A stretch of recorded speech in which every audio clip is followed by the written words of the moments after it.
Kalau misalnya kita membicarakan tentang nutrisi pada kehamilan, tentunya tidak terlepas dari 1.000 hari pertama kehidupan, yaitu suatu periode mulai sejak konsepsi dan dilanjutkan hingga 2 tahun usia anak.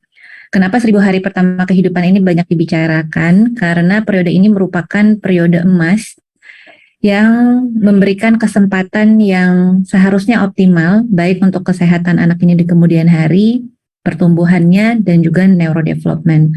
Ada banyak faktor yang berperan terhadap 1.000 hari pertama kehidupan. Salah satunya adalah intrauterin, nutrisi dari maternal selama kehamilan dan juga menyusui, terutama pada saat menyusui eksklusif 6 bulan, yang berpengaruh terhadap kesehatan anak ini di kemudian hari, baik jangka pendek ataupun jangka panjang. Yang pertama kali memprakarsai konsep dari Developmental Origins of Health and Disease atau yang dikatakan DOHAT adalah David Barker pada tahun 1990. Bapak ini mengatakan bahwa lingkungan intrauterin, baik yang disebabkan karena defisiensi nutrisi atau kelebihan nutrisi misalnya pada ibu yang obes, ataupun adanya hipoksia janin, atau ada insufisiensi uteroplasenta atau janinnya dengan anemia atau faktor resiko lain selama intrauterin yang menyebabkan keadaan yang suboptimal akan mempengaruhi fetal programming. Fetal programming ini akan mempengaruhi berbagai organ, misalnya salah satu contoh adalah kardiovaskular, lalu juga bisa mempengaruhi otak, bisa mempengaruhi paru-paru, bisa mempengaruhi fungsi ginjal dan pankreas, yang nantinya apabila fetal programming ini menjadi tidak optimal, di kemudian hari bayi ini beresiko untuk penyakit tidak menular sebagai contoh penyakit kardiovaskular seperti hipertensi, penyakit jantung koroner, ataupun gagal jantung. Sedangkan yang berhubungan dengan pankreas, salah satunya beresiko untuk terjadinya diabetes dan juga penyakit metabolik yang lain, misalnya obesitas dan juga dislipidemia. Apabila terjadi gangguan pada perkembangan neurologis, akan berpengaruh ke neurobehavior di kemudian hari. Mungkin mulai dari yang ringan, misalnya tidak mampu beradaptasi dengan lingkungan, atau tidak bisa berteman dengan teman sebayanya, tapi bisa hingga yang berat. Misalnya contohnya skizofren, ataupun autism, ataupun attention deficit hyperactive disorder, dan juga resiko untuk stroke-nya pun lebih besar. Nah, konsep untuk yang neurologis ini dikembangkan oleh Van den Berg pada tahun 2011, yang dinyatakan sebagai Developmental Origins of Behavior, Health and Disease. Jadi setelah DOHAT, lalu berkembanglah DOPHAT. Lalu kemudian yang salah satu berpengaruh terhadap 1.000 hari pertama kehidupan seperti yang telah disebutkan di slide sebelumnya adalah nutrisi. Sebenarnya ada beberapa organisasi yang mencoba membuat suatu patokan atau guideline bagaimana kita memberikan nutrisi pada ibu hamil, sebagai contoh FIGO. FIGO merekomendasikan dari jurnal yang dipublikasikan pada tahun 2015 bahwa kita perlu berpikir tentang nutrisi pertama kali untuk remaja, prakonsepsi, dan juga maternal. Kenapa kita harus berpikir think nutrition first?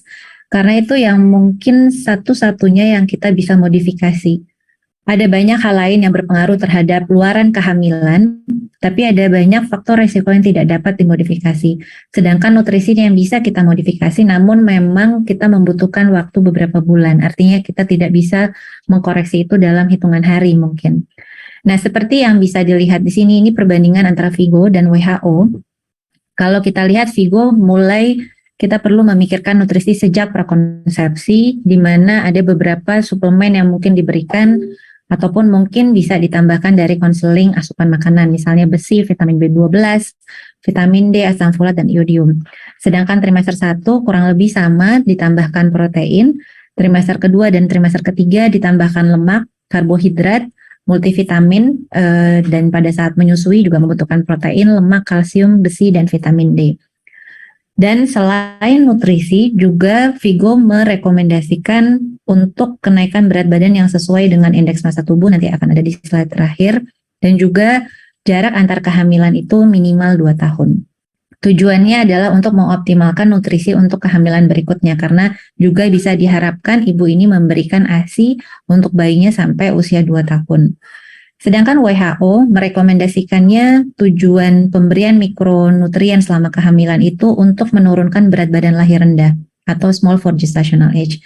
Jadi ini mungkin yang perlu kita lihat bahwa kalau kita memberikan asam folat dan besi sesuai dengan rekomendasi WHO, itu tujuannya untuk menurunkan berat badan lahir rendah. Tapi tentunya kita melakukan antenatal care dan memberikan konseling nutrisi pada ibu hamil, tentunya bukan hanya untuk mencegah berat badan lahir rendah. Kita tentunya ingin ibu hamil tersebut selama kehamilan tidak anemia, tidak preeklamsi, tidak melahirkan preterm, atau tidak melahirkan berat badan lahir rendah. Dan juga bagaimana kualitas bayi ini di kemudian hari. Bagaimana perkembangan neurologis, dan itu tentunya tidak cukup mungkin hanya dengan besi dan asam folat. Sebenarnya di WHO sudah juga mencantumkan besi dan asam folat ini untuk seluruh dunia, tapi untuk negara-negara yang memiliki defisiensi mikronutrien tertentu, maka spesifik area ini bisa ditambahkan. Contohnya kalau kita memiliki defisiensi vitamin A yang besar, maka ditambahkan suplemen vitamin A, begitu pula vitamin D ataupun kalsium. Jadi pesan dari ini adalah bahwa sebenarnya kita perlu mengetahui bagaimana karakteristik ibu hamil di daerah kita. Mungkin di Jakarta ada berbeda dengan mungkin ibu hamil di Kalimantan atau di Papua misalnya, atau Indonesia bagian timur yang lainnya. Ataupun Indonesia bagian tengah dengan pola makan mungkin yang berbeda-beda. Jadi artinya pada saat kita memberikan suplementasi mikronutrien atau kita melakukan konseling asupan makanan, maka kita perlu mengetahui karakteristik ibu hamil tersebut. Ini tidak bisa disamakan untuk seluruh ibu hamil bahwa hanya membutuhkan besi dan asam folat. Kalau misalnya kita melihat nutrisi itu idealnya dari apa sih? Kalau misalnya saya membicarakan mengenai suplemen, sebenarnya yang paling ideal adalah dari makanan. Idealnya, tapi nanti kita lihat sebenarnya apakah sumber makanan di kita tuh cukup atau tidak. Kalau tidak cukup melalui makanan, maka kita perlu memikirkan fortifikasi makanan seperti yang saat ini sudah ada, misalnya contoh vitamin A di minyak, ataupun omega 3 di telur, dan lain-lain misalnya iodium di garam.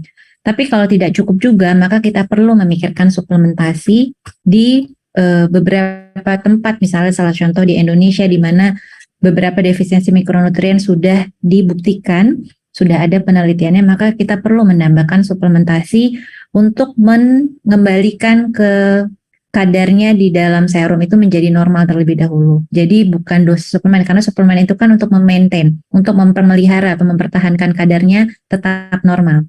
Tapi kalau sebelumnya kekurangan atau defisiensi, maka kita harus menaikkan menjadi normal dulu, baru memelihara atau memaintain dengan dosis suplementasi. Nah, kalau kita melihat beberapa guideline, misalnya Kemkes merekomendasikan untuk pemberian asam folat dan besi. Saat ini sudah mulai sepertinya akan dirubah polisinya menjadi multi micronutrient supplementation, masih dalam progres.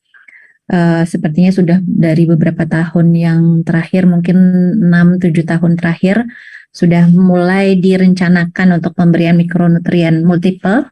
Tapi kalau kita lihat, Inggris memberikan asam folat dan vitamin D, WHO asam folat dan besi, tapi kalau ada negara yang defisiensi mikronutrien tertentu, maka ditambahkan sesuai dengan defisiensinya. Nah, ini menurut saya American College yang paling ideal dibandingkan yang lain. Mereka merekomendasikan pemberian asam folat dan besi untuk seluruh pasien, tapi semua pasien juga dilakukan screening bagaimana dietnya. Jadi mereka menanyakan bagaimana diet masing-masing pasien, dan lalu mereka menambahkan suplemen dari asam folat dan besi sesuai dengan dietnya. Ini mungkin yang paling menanyakan diet itu ada suatu tools atau alat, misalnya dengan menggunakan dietary recall, menanyakan makan satu hari kemarin dalam 24 jam, atau food frequency questionnaire, menanyakan makan rata-rata dalam 1 bulan terakhir, lalu dihitung berapa kalorinya, berapa protein, karbohidrat, lemak, dan mikronutrien. Tentunya itu tidak bisa dikerjakan oleh dokter umum sendirian, ataupun bidan, ataupun dokter spesialis. Tentunya perlu bekerja sama dengan nutritionist ataupun ahli gizi untuk menghitung ini. Perlu ditanyakan hanya cukup sekali, karena sebenarnya pola makan seseorang itu tidak berubah harian. Sebelum hamil dengan pada saat hamil juga sebenarnya tidak berubah, karena kebiasaan itu yang sebenarnya sangat sulit dirubah. Meskipun sebenarnya secara teori pasien-pasien itu mungkin mengetahui apa yang harus dimakan, tapi merubah kebiasaan, mengubah kesukaannya terhadap suatu makanan itu bukan hal yang mudah. Nah, yang juga perlu kita lihat adalah komposisi diet tadi dengan menanyakan pola makannya. Dan yang perlu diberikan konseling juga bagaimana physical activity-nya, karena hamil itu bukan berarti harus mager, artinya tetap harus melakukan aktivitas fisik. Yang direkomendasikan adalah 150 menit per minggu. Jadi kalau olahraga setiap hari 30 menit berarti 30 menit kali 5 hari cukup. Tapi kalau dia lebih lama perharinya, maka mungkin 3 kali seminggu cukup. Lalu yang perlu dinilai pada saat awal kehamilan juga indeks massa tubuh. Tujuannya adalah untuk menilai apakah dia underweight, normal weight, overweight, atau obese, yang nantinya kita bisa melakukan konseling berapa kenaikan berat badan yang dianjurkan untuk ibu itu selama kehamilan. Dan juga perlu dinilai apakah ada anemia, artinya kita perlu memberikan dosis besi yang lebih besar, karena kalau suplemen itu dosis besinya 60 mg, tapi kalau terapi maka kita membutuhkan hingga 100 mg. Dan apakah ada masalah nutrisi yang lain, misalnya defisiensi asam folat, besi, kalsium, vitamin B12, vitamin D, ini salah ngetik ya, bukan D12 tapi B12. Nah, sebenarnya apakah selama kehamilan kebutuhan nutrien itu meningkat atau tidak? Kalau misalnya kita lihat di bagan dan di tabel ini, kita bisa melihat sebenarnya semua nutrien, baik makronutrien ataupun mikronutrien itu dibutuhkan lebih besar selama kehamilan. Bukan hanya energi saja, tapi karbohidrat, protein itu juga dibutuhkan lebih tinggi pada saat kehamilan, dan mikronutrien pun juga lebih tinggi dibandingkan pada saat sebelum hamil, yang angka-angkanya bisa dilihat di tabel ini.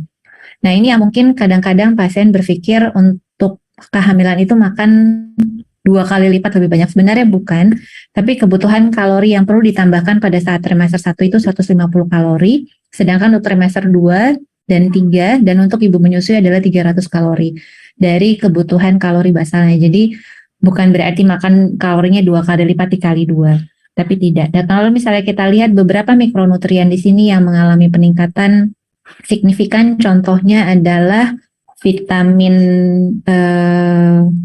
kalau kita lihat sebenarnya kalsium itu 1000 mg pada saat tidak hamil, tapi kalau kehamilan minimal ada yang mengatakan 1200 mg, ada juga yang mengatakan 1300 mg. Jadi ini sebenarnya tidak sama kebutuhannya sebelum hamil dibandingkan tidak hamil. Nah, sekarang pertanyaannya, apakah cukup dengan diet? Mungkin ada beberapa dokter umum atau dokter spesialis yang mengatakan, kenapa sih kok kita senang sekali memberikan suplementasi orang Indonesia ya, tapi sekarang kita lihat sebenarnya availability dari nutrien di Indonesia itu seperti apa.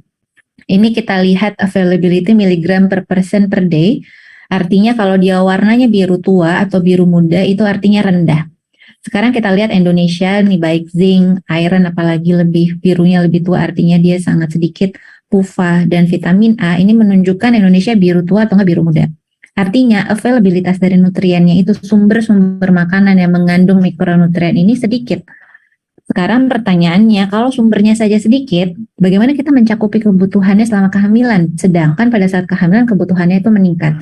Nah, ini yang mungkin perlu pertimbangan karena kita memberikan suplementasi mikronutrien bukan tanpa dasar dan bukan tanpa penelitian, karena kita sudah pernah melakukan penelitian yang nanti akan ada di slide sebelumnya, bahwa kita perlu melakukan konseling atau edukasi untuk merubah pola makan di Indonesia, tapi selama perubahan itu sedang berjalan, maka kita juga perlu menambahkan suplementasi, tujuannya adalah untuk mencukupi kebutuhannya selama kehamilan. Nanti mungkin juga akan ada di slide berikutnya, kenapa sih kita harus mencukupi selain untuk mengoptimalkan 1000 hari pertama kehidupan dan mencegah penyakit tidak menular di kemudian hari, juga ada jangka pendek seperti mencegah kelahiran preterm dan juga preeklamsi. Nah, sekarang kita bahas mengenai satu-satu mengenai mikronutrien. Yang pertama adalah besi. Kalau kita lihat data anemia di seluruh dunia, ini WHO memperkirakan 42% atau 40% ibu hamil di seluruh dunia itu anemi. Dan kalau kita lihat per negara, ini rata-rata mengalami penurunan atau setidaknya plateau, misalnya Eropa atau Sentral Asia. Yang mengalami peningkatan ini Indonesia. Sebenarnya membingungkan, kenapa? Karena program Kemenkes untuk memberikan tablet tambah darah itu sudah mulai sejak 2010, sudah lebih mungkin dari 2010, untuk memberikan asam folat dan besi untuk seluruh ibu hamil. Tapi angka anemia tidak membaik. Nah, ini kan harus ada pembelajaran kenapa. Kenapa sudah tablet tambah darah diberikan, tapi angka anemianya tidak menurun. Dan kalau kita lihat dari riset kesehatan dasar 2013, di mana anemia pada ibu hamil 37,1% dan 48,9% pada tahun 2018, artinya terjadi peningkatan. Dan ibu hamil yang dimasukkan ke data nasional Riskesdas ini, 73%-nya mendapatkan tablet tambah darah. Tapi dari 73% yang minum tablet tambah darah itu sebanyak 90 tablet itu hanya 38%. Artinya kita yang memberikan, karena paling banyak ibu hamil yang melakukan antenatal care itu kan di puskesmas ataupun di bidan. Jadi ini pesannya adalah pada saat kita meresepkan sesuatu kepada ibu hamil, jangan lupa kita memberikan edukasi kenapa suplemen itu perlu diberikan. Karena kalau tidak, pasien itu nggak tahu tuh untuk apa, jadi nggak diminum kayak begini. Jadi sayang kan sebenarnya mungkin di rumahnya jadi tertimbun gitu ya. Cuma tapi angka anemia tetap saja naik. Dan selain kita memberikan suplemen, jangan lupa juga kita melakukan edukasi makanan apa yang bisa mensupport untuk menaikkan kadar HB-nya.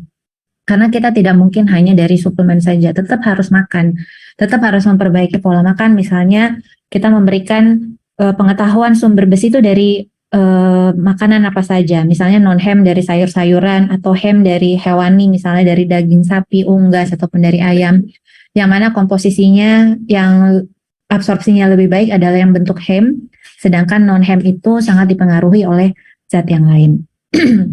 Nah, ini penelitian yang kami kerjakan di Jakarta Pusat.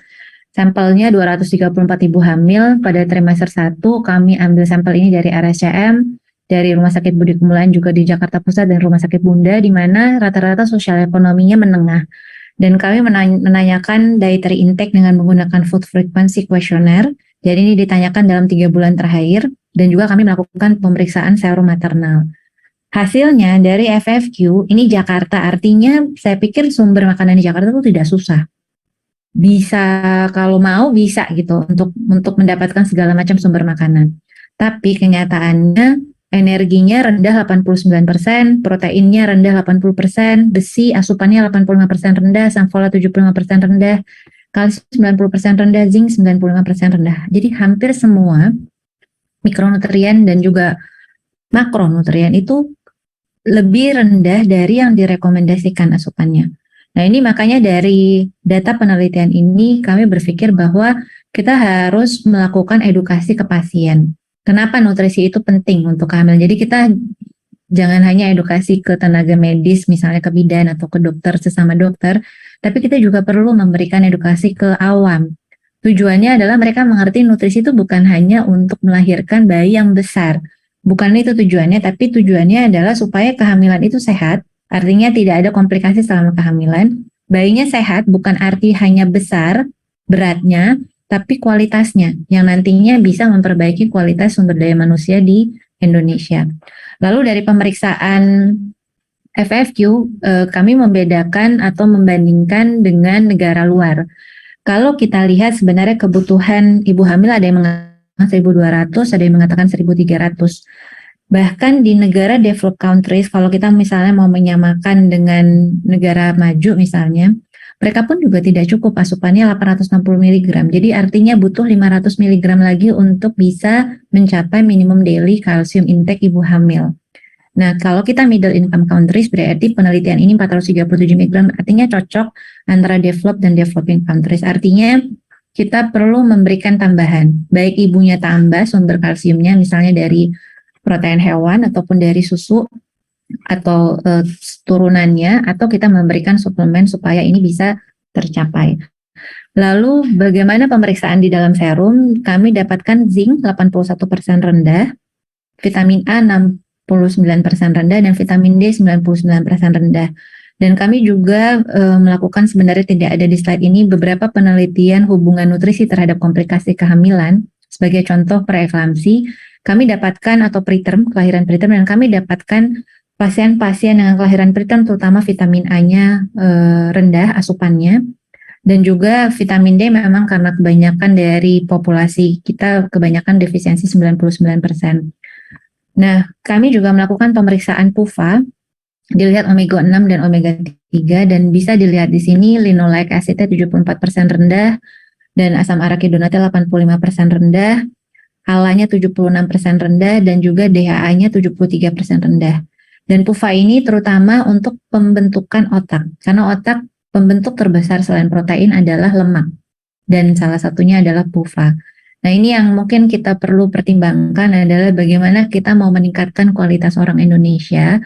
Tapi kalau ketersediaan mikronutrien untuk pembentukan otak tersebut defisiensi nih kalau kita lihat DHA-nya 73% dan yang lain-lain. Nah, oleh karena itu kita minta pasien untuk makan. Mungkin ada yang mengatakan makan ikan di Indonesia itu kan banyak kontaminasi ya. Iya betul. Tapi saya nggak tahu nih ikan ini dari mana ya, misalnya lautnya.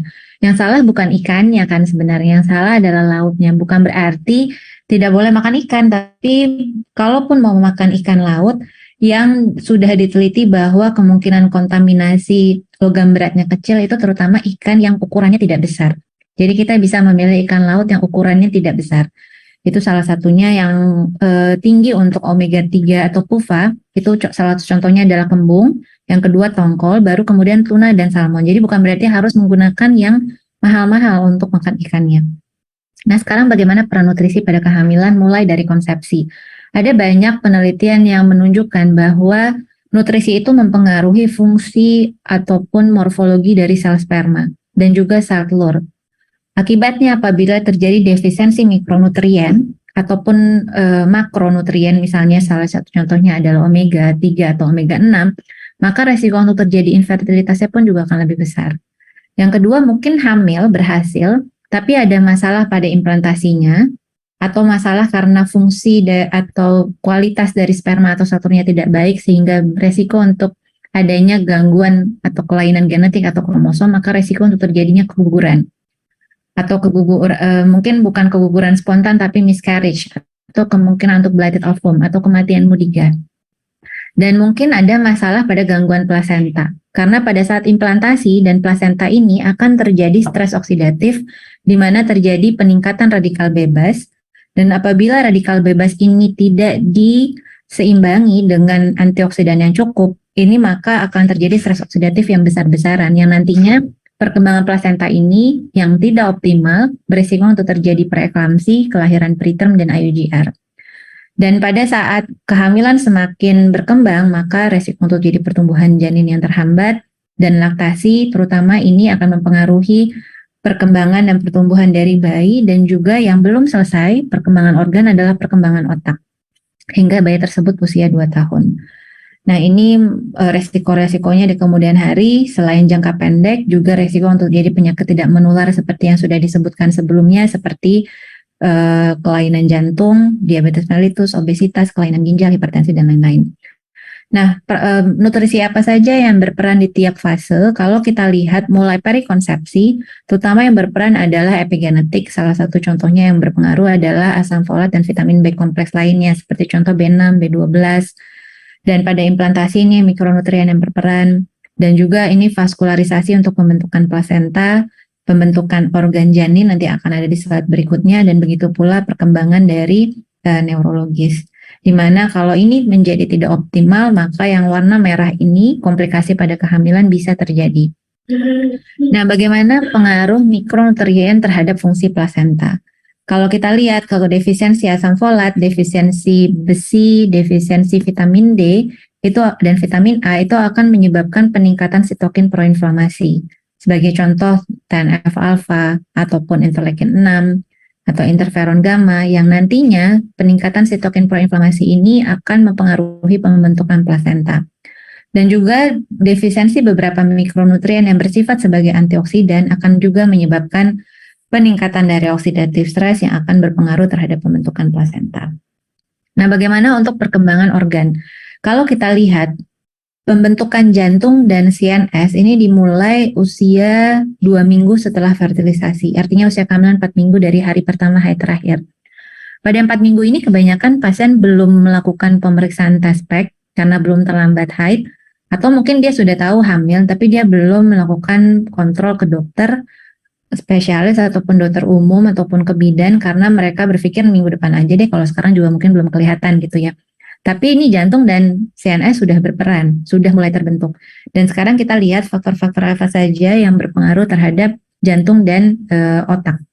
Kalau kita lihat yang berpengaruh terhadap otak, misalnya satu contohnya adalah besi, kuprum, zinc, iodium, vitamin A, B kompleks, dan biotin. Sedangkan untuk jantung, vitamin A, vitamin D, kuprum, dan zinc. Dan apabila terjadi defisiensi pada fase ini, maka resiko untuk terjadinya birth defect. Misalnya satu contoh, defisiensi asam folat misalnya, bisa beresiko untuk terjadi neurotube defect. atau resiko untuk terjadi anencefal. Jadi bayi itu tidak ada otaknya atau hanya sebagian yang ada, atau mungkin otaknya ada tapi tulang kepalanya tidak ada atau yang kita katakan eksensephal. Nah, ini tidak bisa kita koreksi kalau pasiennya datang sudah usia kehamilan 4 minggu. Karena ini sudah mulai terbentuk. Ini bisa kita koreksi kalau atau pencegahannya kalau sudah dimulai pada saat prakonsepsi. Minimal ada yang mengatakan 1 bulan sebelum hamil, ada juga yang mengatakan 3 bulan sebelum hamil.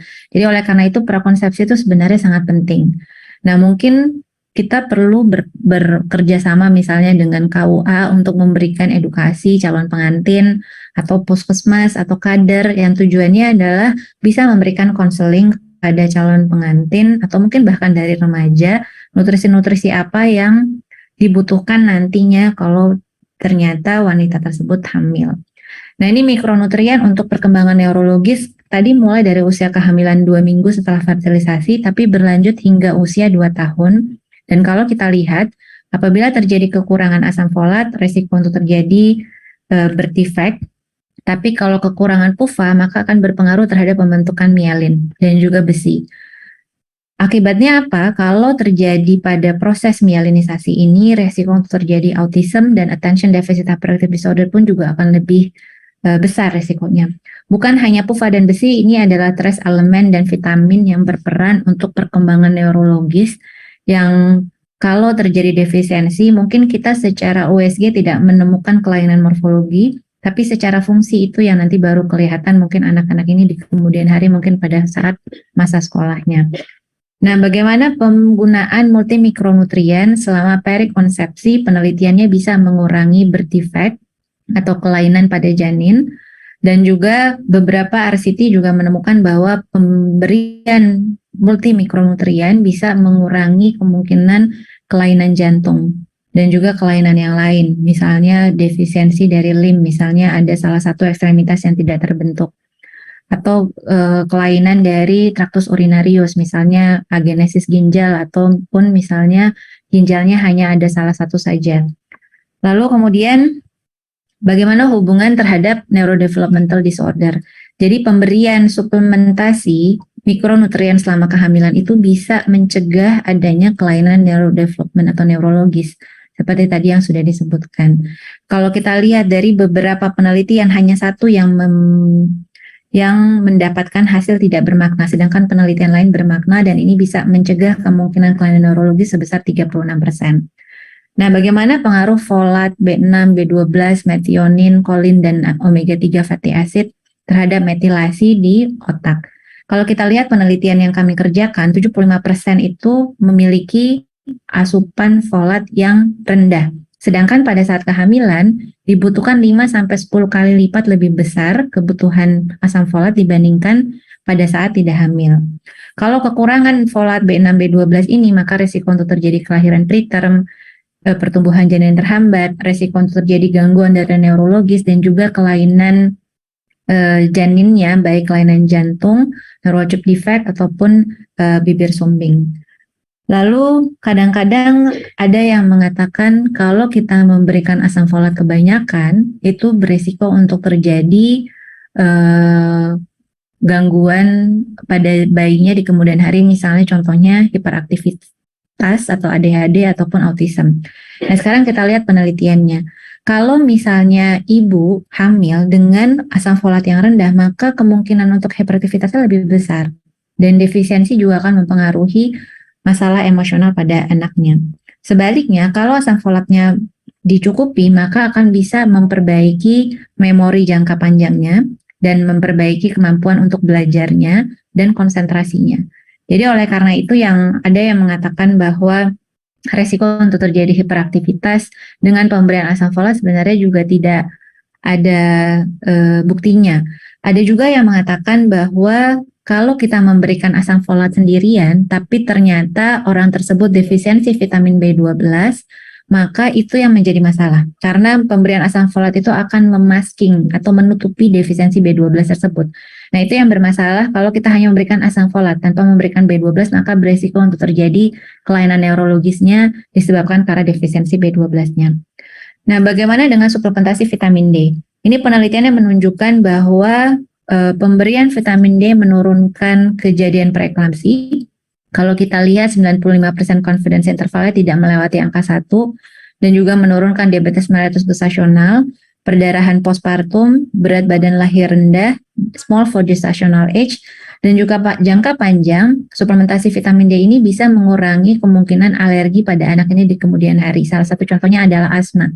Jadi kalau pasien yang alerginya berat dan suaminya juga alerginya berat, tentunya tidak mau anaknya juga ada alergi, tapi ada resiko karena kedua orang tua membawa resiko. Maka kita bisa memberikan suplementasi vitamin D, tujuannya adalah supaya resiko untuk terjadinya asma ini berkurang pada anaknya di kemudian hari. Nah, kalau kita lihat di gambar sebelah kanan, pada preeklamsi yang awitan dini, artinya preeklamsi yang terjadi pada usia kehamilan kurang dari 32 minggu, penelitiannya menunjukkan bahwa ibu-ibu tersebut memiliki kadar vitamin D-nya yang lebih rendah dibandingkan kontrol. Artinya tidak mengalami preeklamsi. Di sebelah kiri ini adalah bagaimana vitamin D bekerja untuk mencegah preeklamsi, tapi dari penelitian ini kita bisa lihat bahwa dengan pemberian vitamin D bisa mengurangi early onset preeklamsi. Selain itu, vitamin D itu juga ditemukan lebih rendah pada ibu-ibu yang melahirkan preterm, di mana yang very preterm birth memiliki kadar vitamin D 20 nanogram per mililiter rata-ratanya, sedangkan moderate to late 34, dan yang melahirkan aterem kurang lebih 39 nanogram per mililiter. Jadi semakin rendah kadar vitamin D, kemungkinan untuk kelahiran pretermnya lebih besar. Kalau kita lihat dari bagian ini, kalau kita bisa mencapai kadar vitamin D 40 nanogram per mililiter, maka kita bisa mengurangi 56% kemungkinan kejadian preeklamsi dan mengurangi 60% kelahiran preterm. Ini kalau kita lihat preeklamsi kan merupakan salah satu penyebab terbanyak kematian ibu ya. Jadi kita bisa menurunkan 56% dengan pemberian vitamin D dan bisa menurunkan salah satu penyebab kematian neonatal yang paling banyak adalah prematuritas, bisa mengurangi hingga 60% dengan suplementasi vitamin D. Selain itu, vitamin D yang rendah juga bisa berpengaruh terhadap diabetes mellitus gestasional, di mana resikonya 39% dengan insufisiensi maternal vitamin D. Dan juga vitamin D berperan terhadap panjang. Kadang-kadang kita membicarakan stunting itu hanya berpikir pendek saja, tapi stunting itu masalahnya bukan hanya pendek, tapi kita berpikir bahwa pendek disertai dengan perkembangan neurologis yang tidak optimal. Nah ini penelitian yang menunjukkan bahwa asupan kalsium yang kurang disertai dengan kadar vitamin D juga yang rendah di bawah 20 nanogram per mililiter, maka didapatkan pada saat lahir femur dan humerus janinnya ini pun juga akan lebih pendek. Yang nantinya pada saat lahir panjang dari bayinya ini pun juga akan lebih pendek dibandingkan ibu yang asupan kalsiumnya lebih dari 1050 mg dan kadar vitamin D ibunya lebih dari 20 nanogram. Banyak sekali yang menunjukkan systematic review kalsium dan vitamin D untuk pencegahan preeklamsi ini bisa dilihat, dan rata-rata ini tidak melewati angka 1, artinya bermakna baik pemberian kalsium secara sendirian, vitamin D secara sendirian, ataupun kalsium dan vitamin D secara kombinasi untuk pencegahan preeklamsi. Dan ini kalsium untuk pencegahan kelahiran preterm, dan bisa dilihat di sini juga bermakna terutama menggunakan dosis kalsium dosis tinggi ya, karena tadi kan kebutuhan 1300 mg. Jadi di sini pemberian suplementasinya di atas 1000 mg terutama untuk populasi yang asupan kalsiumnya rendah. Sebenarnya kalau kita melakukan pemeriksaan kalsium ion itu juga bisa digunakan untuk memprediksi kemungkinan kejadian IUGR. Ini seperti kita lihat kalau kadar kalsium yang rendah pada early pregnancy kurang dari 13 minggu, kemungkinan IUGR-nya akan lebih besar, begitu pula pada mid pregnancy 14-27 minggu dan juga pada late pregnancy di atas 28 minggu. Kalsium juga berhubungan dengan perdarahan postpartum, bisa dilihat bahwa ibu-ibu yang mengalami perdarahan postpartum memiliki kadar kalsium ion yang lebih rendah dibandingkan yang tidak, dan ini bermakna. Jadi kalau kita lihat penyebab kematian maternal yang pertama adalah perdarahan postpartum ataupun preeklamsi, maka kita bisa cegah dengan pemberian kalsium dan vitamin D untuk mencegah perdarahan postpartum dan preeklamsi. Ini 2 slide terakhir dari saya. Ini atau 3 ya. Ini kalau misalnya kita lihat defisiensi mikronutrien akan berpengaruh terhadap pertumbuhan dan perkembangan janin yang nantinya akan berpengaruh terhadap fungsi berbagai organ. Jadi kita jangan lihat hasil akhir berat lahir saja, tapi yang kita sekarang harus merubah paradigma adalah atau pemikiran adalah kita mau memperbaiki fungsi, bukan hanya berat. Karena belum tentu yang kecil itu jelek dan belum tentu yang besar itu lebih bagus. Tapi yang penting adalah bagaimana fungsi organ itu bisa maksimal supaya penyakit-penyakit di kemudian hari itu bisa terhindari. Lalu kalau misalnya kita lihat mengenai berat badan, ternyata orang Indonesia itu lebih kebanyakan yang obes sekarang dibandingkan yang kekurangan energi kronik, di mana KEK itu 24,2%, sedangkan obesitas 32,9%. Nah, ini yang jangan lupa untuk memberikan konseling kenaikan berat badan selama kehamilan. Kalau obes tidak boleh lebih dari 9 kg selama kehamilannya. Ini slide terakhir dari saya yang perlu kita kasih tahu sama ibunya. Ibu kalau hamil, bukan hanya anak ini saja yang terafeksi terhadap komplikasi selama kehamilan, tapi cucu-cucunya juga. Terutama salah satunya kalau misalnya anak yang dikandung ini adalah perempuan yang nantinya akan menjadi ibu, maka beresiko nanti cucunya pun menjadi tidak optimal. Dan juga salah satunya karena di dalam intrauterin perkembangan gonad, resiko infertilitas pun juga akan lebih besar meskipun janin yang dikandungnya adalah laki-laki, bukan hanya perempuan. Semoga bermanfaat apa yang saya sampaikan pada pagi hari ini. Apabila ada pertanyaan silakan saya kembalikan ke moderator. Assalamualaikum warahmatullahi wabarakatuh. Waalaikumsalam warahmatullahi wabarakatuh. Terima kasih banyak Dokter Rima atas penjelasannya, Dok. Kita akan masuk ke sesi diskusi dan tanya jawab. Sekarang ini ada satu pertanyaan dari dokter yang sudah join di aplikasi Alomedica dengan Dokter Andre Hendrajaya. Dokter, apakah perlu screening kadar asam folat pada ibu hamil atau prakonsepsi? Terima kasih, Dokter. Silakan, Dok. Ya, terima kasih untuk pertanyaannya. Sebenarnya saya tidak memasukkan data penelitian yang kami kerjakan. Kami melakukan pemeriksaan asam folat pada ibu hamil dan didapatkan bahwa kadar asam folatnya itu tidak ada yang defisiensi meskipun asupannya rendah. Tapi yang mungkin perlu kita pertimbangkan pada saat kita melakukan pemeriksaan adalah seberapa sensitif pemeriksaan tersebut untuk memperlihatkan kadarnya bukan hanya di dalam serum tapi juga di dalam sel. Karena ada beberapa cara untuk melakukan pemeriksaan asam folat. Yang kami kerjakan adalah pemeriksaan asam folat di serum, tapi ada juga yang merekomendasikan pemeriksaan asam folat di eritrosit atau RBC. Ada juga merekomendasikan pemeriksaan asam folat di rambut. Nah, yang mana yang lebih baik itu yang masih menjadi perdebatan. Dan juga mungkin perlu kita lihat adalah kadang-kadang kadar di dalam serum itu tidak menunjukkan kadar di dalam sel. Karena kita pernah melakukan penelitian beberapa mikronutrien di dalam serum dan juga pemeriksaan di dalam plasenta, dan ternyata hasilnya banyak yang tidak berkorelasi. Artinya adalah bukan berarti yang di dalam serum itu kurang, di dalam sel itu juga kurang, tapi juga bukan berarti yang tadi saya dapatkan asam folat cukup, di dalam selnya juga cukup. Kalau misalnya kita lihat ada asupan makan yang kurang, maka kita harus lihat lagi, mungkin yang di dalam serum itu tidak menunjukkan keadaan sebenarnya. Jadi kembali ke pertanyaan, apakah perlu untuk melakukan pemeriksaan asam folat? Mungkin akan lebih baik kalau kita melakukan tanya jawab asupan saja. Karena pemeriksaan asam folat lebih mahal, sedangkan kalau kita tanya jawab asupan makanan, itu bukan hanya bisa mengetahui asupan asam folat, tapi juga bisa mengetahui asupan yang lain, baik makronutrien ataupun mikronutrien. Terutama kalau di puskesmas kan saya rasa sih di puskesmas juga ada gizinya kan. Mungkin bisa saling bekerja sama itu untuk tanya-tanya sama ibu hamil. Ya, baik, terima kasih Dokter Rima. Jadi memang peran anamnesa di sini penting ya, Dok, untuk kita bisa tanya-tanya kepada ibu hamil. Nah, ini Dok, satu lagi pertanyaannya Dok ya, mungkin dari saya. Jadi asam folat ini kan sebenarnya bisa kita dapat dari makanan sehari-hari ya Dok ya.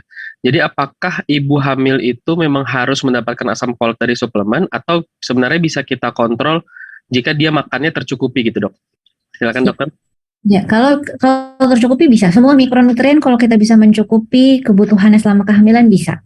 Tapi kalau misalnya kita lihat kebutuhan ibu hamil itu sebenarnya minimal 400 mikrogram.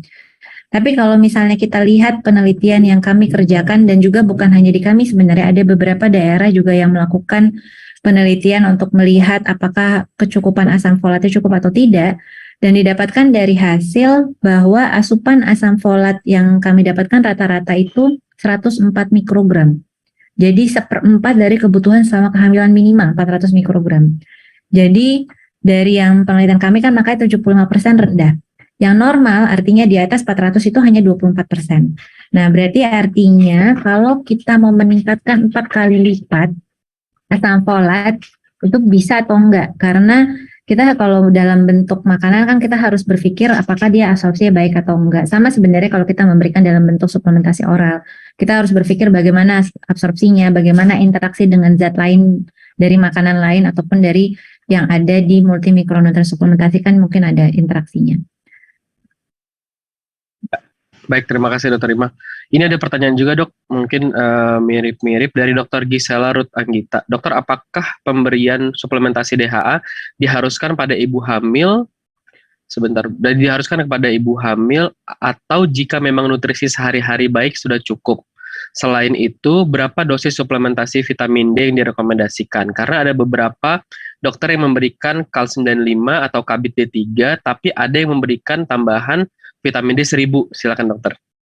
Baik, pertanyaannya apakah perlu suplementasi DHA atau tidak? Sebenarnya kalau tadi di slide saya pertama, paling ideal kita memenuhi semua itu dari makanan, itu paling ideal. Tapi kebanyakan tidak mencukupi. Yang kedua caranya adalah dengan fortifikasi makanan, food fortification. Tapi itu juga nggak semua bisa dilakukan untuk fortifikasi makanan. Yang ketiga, baru yang terakhir itu sebenarnya suplementasi. Jadi suplementasi itu bukan yang pertama sebenarnya. Jadi kalau kita memberikan konseling, yang pertama adalah perbaiki makan dulu. Tapi kan perbaiki makanan itu nggak langsung bisa mencukupi kebutuhannya ya. Contoh, kalau dari makanan itu kan 1000 mg kalsium itu perlu jumlah yang besar makanan. Kalau saya tidak salah, daging itu misalnya kita makan 200 gram, kalsiumnya mungkin sekitar hanya 300 mg. Artinya kita mau makan berapa potong daging sehari dan berapa harganya gitu untuk satu ibu, belum untuk anak-anaknya kan. Berarti artinya kita membutuhkan cara lain. Nah, apakah kita perlu memberikan suplementasi DHA? Nah, penelitian yang kami dapatkan bahwa 75% defisiensi DHA. Mungkin kalau ada penelitian lain yang sesuai di Indonesia, yang sesuai dengan populasi kita, mungkin saya dengan senang hati untuk menerima kalau memang ada. Tapi saya berpikir kalau kita mendapatkan suatu penelitian dengan defisiensinya di atas 50%, misalnya 60%, 70%, kenapa kita ragu untuk memberikan suplementasi gitu? Karena dari yang itu 75 orang, dari 100 orang, 75 orang kekurangan gitu. Kenapa kita ragu memberikan suplementasi? Sedangkan yang ada suplementasi sekarang pun juga dengan dosis yang kalau kita lihat berdasarkan RDA, dia itu tidak 100%. Rata-rata 60% dari RDA, 70% RDA. Artinya tidak akan melebihi dari recommendatory dietary allowance. Dan kalau kita balik lagi, apa sih recommendatory dietary allowance? RDA itu adalah kebutuhan untuk mencukupi 70% dari kebutuhan selama sehari-hari. Jadi artinya bukan 100%. Jadi kalau kita mendapatkan RDA 100%, itu pun baru 70% dari yang dibutuhkan, belum dari yang makanan. Jadi artinya kalau saya dapatkan suatu penelitian defisiensi mikronutrien dari 75%, ragu untuk memberikan suplementasi. Nah, sekarang mengenai vitamin D, berapa sih dosis yang direkomendasikan? Kalau kita melihat Institute of Medicine, mereka merekomendasikan pemberiannya adalah 800 international unit. Kalau kita melihat Endocrine Society, 1000 international unit. Nah, sekarang pertanyaannya bagaimana untuk ibu hamil? Kalau penelitian yang pernah dikerjakan oleh Hollis dan kawan-kawan pada ibu hamil mulai dari trimester 1, di mana pada saat trimester 1 itu rata-rata baseline vitamin D mereka 20, artinya insufficiency, dan mereka melakukan penelitian memberikan 1000, 2000, dan 4400 international unit mulai dari trimester 1 sampai akhir. Nah, hasilnya yang bisa menaikkan atau menormalkan kadar vitamin D pada saat trimester kedua pertengahan itu kalau kita memberikan 4.400 international unit.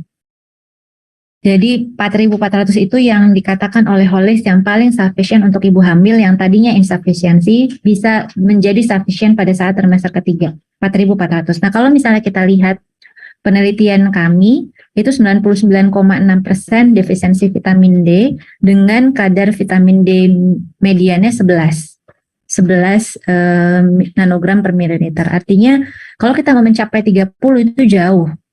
Jadi kalau kita membicarakan rekomendasi yang tadi saya katakan, paling tinggi itu Endocrine Society 1000 international unit. Tapi kalau kita mau melihat pasien sebagai personalized medicine, artinya kita melihat berapa sih rata-rata kadar vitamin D di Indonesia, maka 1000 itu nggak cukup.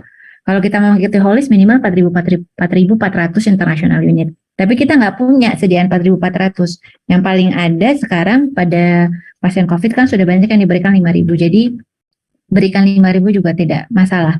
Saya pribadi di praktek sehari-hari memberikan 5.000 international unit dan saya tidak pernah mendapatkan pasien yang selama COVID minum vitamin D 5.000 karena memang untuk mencegah COVID, untuk meregulasi respon imunnya, yang pada saat hamil didapatkan kadar vitamin D di atas 80, saya nggak pernah.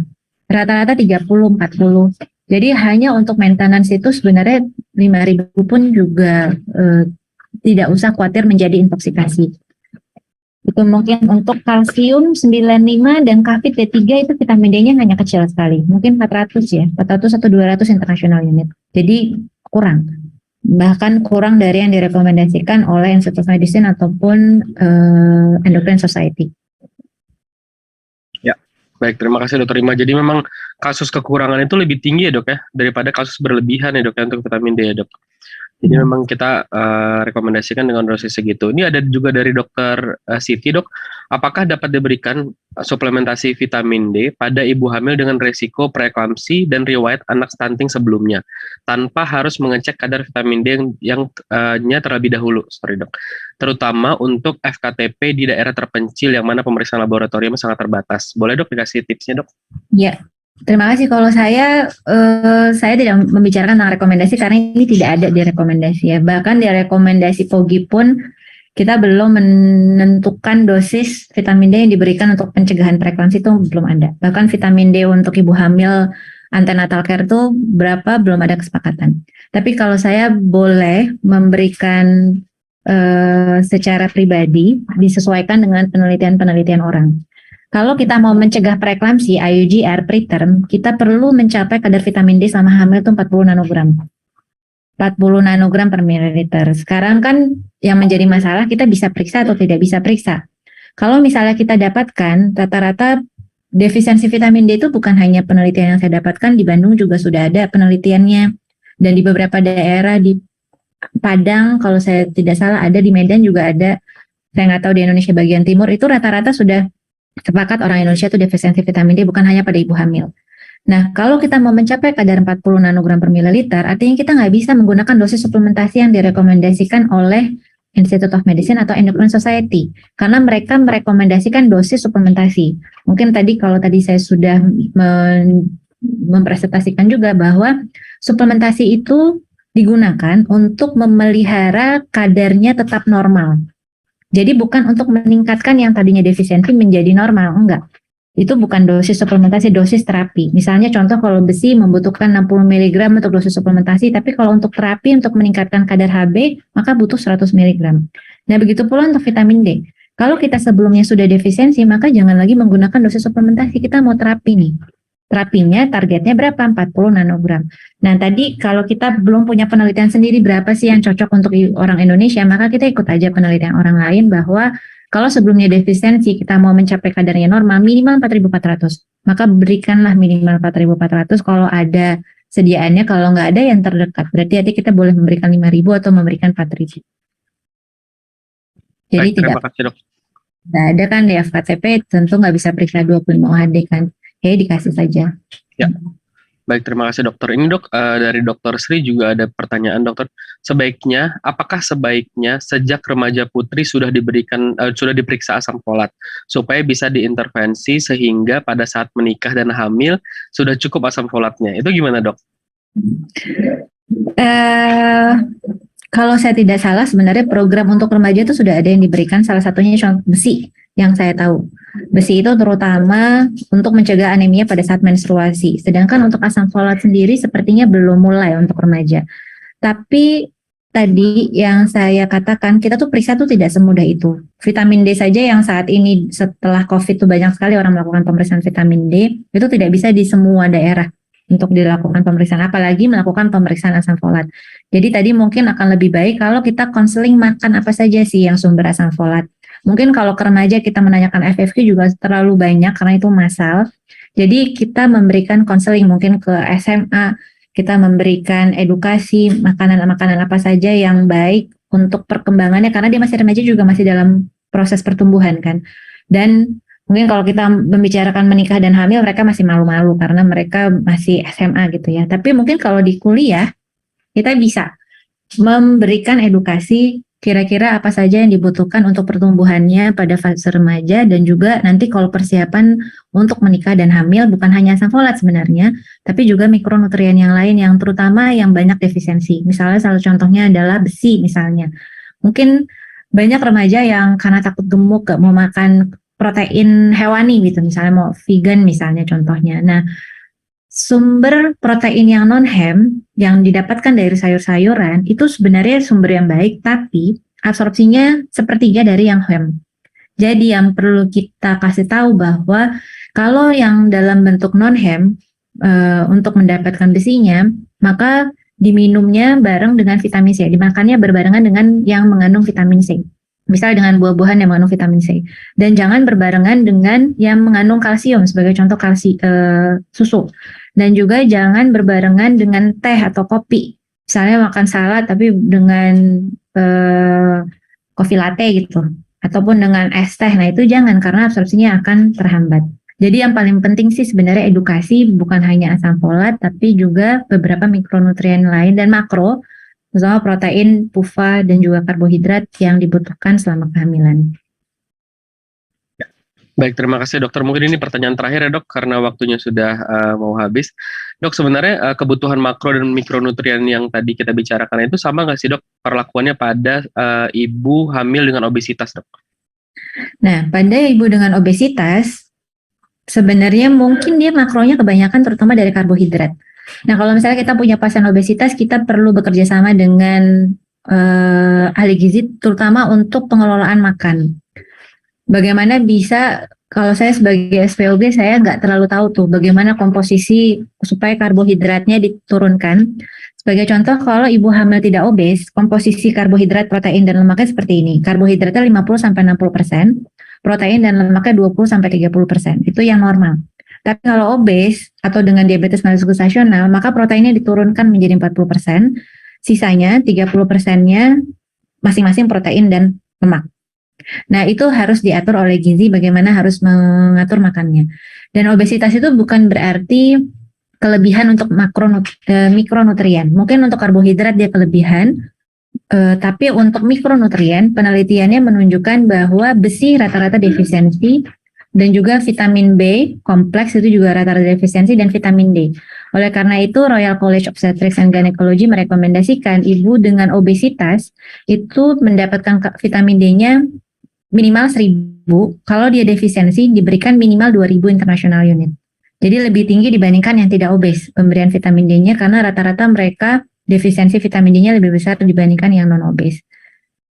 Dan kenaikan berat badan selama kehamilannya juga tidak boleh terlalu berlebihan, paling banyak 9 kg selama hamil. Ini obesitas yang di atas 30 kg per meter square ya.